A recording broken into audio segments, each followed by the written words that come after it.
Friend, आज देखो अपना सेल्फिंग का मैं रिफिलिंग बताने जा रहा हूँ। बहुत लोगों का इंक्वायरी है रिफिल का। ये देखिए, मैंने पहले इधर तो हल्का सा इंक लगा दिया है, फिर हमने क्या किया, इधर ऐसा डाल दिया। हम इसमें 40 बूंद डालते हैं।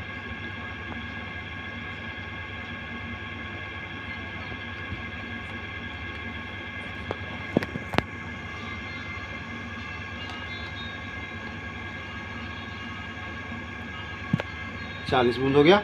अभी देखिए ये रेडी हो गया। अभी इसमें क्या किया, लॉक लगाया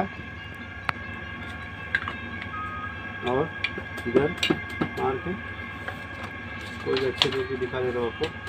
थोड़ा सा इंक साफ कर लेना है। फिर ये देखो क्लियर आ गया। ओके फ्रेंड, तो ज़्यादा अगर आपको रिफ़िल करना है तो 30-40 बूंद ही डालना है, उससे ज़्यादा नहीं डालना है। उससे ज़्यादा अगर आप डालेंगे ना, थोड़ा चाहिए तो इधर इंक एक लेयर बना दो, वो खींच लेगा ऊपर का। और ज़्यादा से ज़्यादा 30 से 40 बूंद, उसके ऊपर